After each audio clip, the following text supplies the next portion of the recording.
देवानां च ऋषीणां च गुरुं कांचन सन्निभं बुद्धिभूतं त्रिलोकेशम तम नमामि बृहस्पति। जय श्री बृहस्पति देव। जय श्री राधे कृष्ण। आप सभी का हमारे YouTube चैनल पे बहुत बहुत स्वागत है। आइए सुनते हैं बृहस्पतिवार व्रत की कथा। जो भी भक्त सच्ची श्रद्धा के साथ गुरुवार के दिन भगवान बृहस्पति देव का पूजन करते हैं, व्रत रखते हैं, कथा श्रवण करते हैं, तो भगवान बृहस्पति देव की कृपा से व्यक्ति के सभी प्रकार के दुख और कष्ट दूर हो जाते हैं तथा सभी प्रकार के सुख और समृद्धि की प्राप्ति होती है। गुरुवार के दिन भगवान बृहस्पति देव को प्रसन्न करने के लिए इस दिन केले के वृक्ष का पूजन करना चाहिए। केले के वृक्ष में भगवान बृहस्पति देव का वास माना गया है और जहाँ पर भी केले का वृक्ष ना हो वहाँ पर भगवान बृहस्पति देव का फोटो या प्रतिमा रख करके उनका पूजन करना चाहिए। इस दिन भगवान बृहस्पति देव को पीले वस्तु का भोग लगाना चाहिए। पीले वस्तु ही उन्हें अर्पित करनी चाहिए। उन्हें पीला वस्तु अति प्रिय है। विशेषकर भगवान बृहस्पति देव को गुड़ और चने की दाल का भोग लगाना चाहिए। गुरुवार के दिन इस दिन कुछ बातों का ध्यान रखना चाहिए। जो भी व्रत रखने वाले हैं उन्हें इस दिन शुद्ध और सात्विकता का पालन करना चाहिए, ब्रह्मचर्य का पालन करना चाहिए। व्रत के दौरान किसी के ऊपर क्रोध नहीं करने चाहिए। अपने मन में किसी के प्रति ईर्ष्या या द्वेष का भाव नहीं लाना चाहिए। गुरुवार के दिन बाल, दाढ़ी, नाखून आदि नहीं काटने चाहिए। इस दिन सर्फ साबुन का भी प्रयोग नहीं करना चाहिए और भगवान का पूरे विधि विधान के साथ पूजन करना चाहिए। इस दिन केले के वृक्ष में गुड़ मिश्रित जल डालना चाहिए। इससे लाभ की प्राप्ति होती है। वहाँ पे एक दीपक जलाए। केले के वृक्ष की कम से कम 5 परिक्रमा, 11 परिक्रमा या 108 परिक्रमा करे और फिर भगवान बृहस्पति देव को धूप दीप दिखा करके उन्हें पीले वस्तु का भोग लगाए। उसके बाद फिर गुरुवार यानी कि भगवान बृहस्पति देव का कथा श्रवण करे और फिर भगवान बृहस्पति देव की आरती करे। इस प्रकार से भगवान का बृहस्पति देव का पूजन करे। इससे लाभ की प्राप्ति होती है और भगवान बृहस्पति देव अपना कृपा प्रदान करते हैं। तो आइए सुनते हैं बृहस्पति व्रत की कथा। तो बोलिए प्रेम से भगवान बृहस्पति देव की जय। बहुत समय पहले की बात है कि प्राचीन काल में एक बहुत ही निर्धन ब्राह्मण था। उसके यहाँ कोई उसकी संतान ना थी, लेकिन वह नित्य पूजा पाठ किया करता था। उसकी पत्नी ना तो स्नान कभी करती थी और ना ही किसी देवता का कभी पूजन ही किया करती थी। इस कारण ब्राह्मण देवता अत्यंत दुखी रहते थे। अपनी पत्नी को बहुत समझाते किंतु उसका कोई परिणाम ना निकलता। भगवान की कृपा से ब्राह्मण के यहाँ एक कन्या का जन्म हुआ।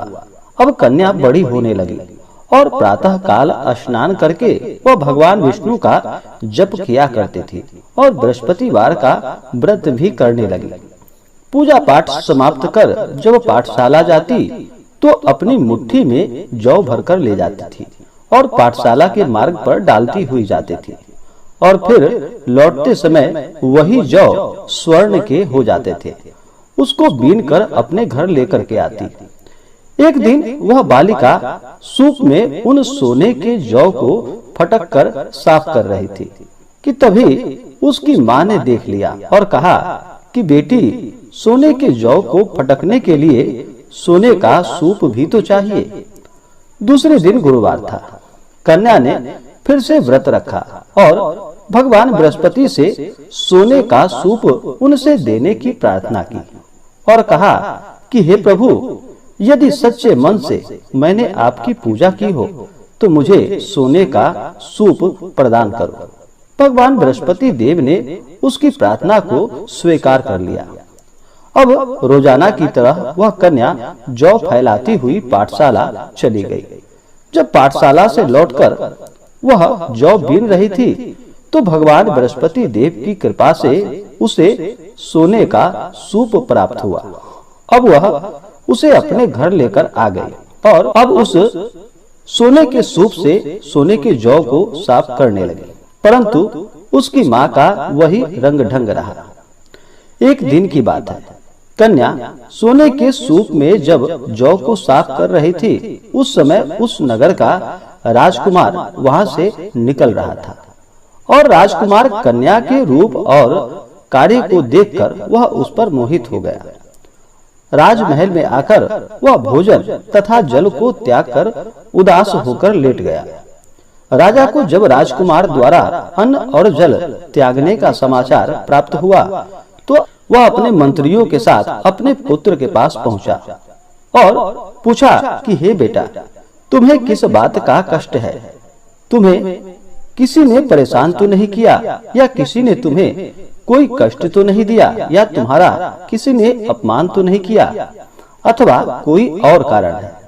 मुझे सब बताओ, मैं वही कार्य करूंगा जिससे तुम्हें प्रसन्नता की प्राप्ति हो सके।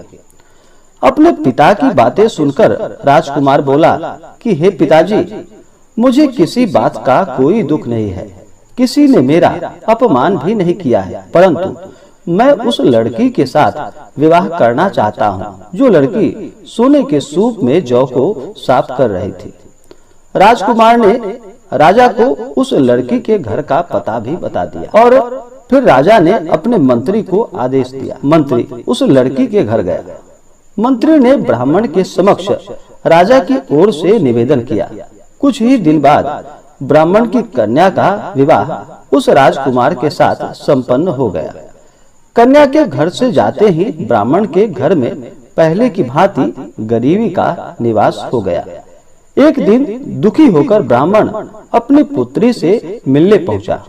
बेटी ने पिता की अवस्था को देखा और अपनी माँ का हाल पूछा। ब्राह्मण ने सभी हाल कह सुनाया। कन्या ने बहुत सा धन देकर अपने पिता को वहां से विदा कर दिया। लेकिन कुछ दिनों के बाद फिर वही हाल हो गया। ब्राह्मण फिर अपनी कन्या के यहाँ गया और सभी हाल अपनी पुत्री से बोला। तो पुत्री बोली कि हे पिताजी, आप माता जी को यहाँ लिवा लाओ। मैं उन्हें वह विधि बता दूंगी जिससे कि गरीबी दूर हो सके। ब्राह्मण देवता अपनी स्त्री को साथ लेकर अपनी पुत्री के पास राजमहल पहुँचे तो पुत्री अपनी माँ को समझाने लगी कि हे माँ, तुम प्रातः काल स्नान आदि करके भगवान विष्णु का पूजन करो और बृहस्पतिवार का व्रत करो तो सब दरिद्रता दूर हो जाएगी। परंतु उसकी माँ ने उसकी एक भी बात नहीं मानी। वह प्रातः काल उठकर अपने पुत्री की बच्चों का जूठन को खा लेती थी। एक दिन उसकी पुत्री को बहुत गुस्सा आया। उसने अपनी माँ को एक कोठरी में बंद कर दिया और फिर सुबह उसे स्नान कराकर पूजा पाठ उससे करवाया तो उसकी माँ की बुद्धि ठीक हो गई। इसके बाद वह नियम पूर्वक पूजा पाठ करने लगी और प्रत्येक बृहस्पतिवार को व्रत भी करने लगी। और फिर बृहस्पतिवार के व्रत के प्रभाव से उसे सभी प्रकार के सुख और समृद्धि की प्राप्ति हुई। मृत्यु के बाद वह स्वर्ग को गई। वह ब्राह्मण भी सुख पूर्वक इस लोक का सुख भोग कर अंत में स्वर्ग को प्राप्त हुआ। भगवान बृहस्पति देव सभी कामनाएं पूर्ण करते हैं जो सद्भावना पूर्वक बृहस्पतिवार का व्रत करता है एवं कथा पढ़ता है अथवा सुनता है और दूसरों को भी सुनाता है। भगवान बृहस्पति देव उसकी सभी मनोकामनाएं पूर्ण करते हैं। तो बोलिए प्रेम से भगवान बृहस्पति देव की जय। इसी प्रकार से जो भी भक्त सच्ची श्रद्धा के साथ नियम और निष्ठा के साथ भगवान बृहस्पति देव का पूजन करते हैं, बृहस्पतिवार गुरुवार का व्रत करते हैं, तो भगवान बृहस्पति देव की कृपा से सभी प्रकार के सुख और समृद्धि की प्राप्ति होती है। तो आशा करता हूँ कि यह जानकारी आपको अच्छा लगा हो। ऐसे ही ज्ञान वर्धक जानकारियाँ प्राप्त करने के लिए हमारे इस चैनल पे अगर आप नए हैं तो चैनल को लाल बटन दबा करके सब्सक्राइब करें, साथ में बेल आइकन घंटी को दबाएं ताकि मेरे वीडियो का नोटिफिकेशन आपको समय से मिलता रहे। वीडियो को लाइक करें, शेयर करें, सुखी रहें और स्वस्थ रहें। जय श्री राधे कृष्ण। धन्यवाद।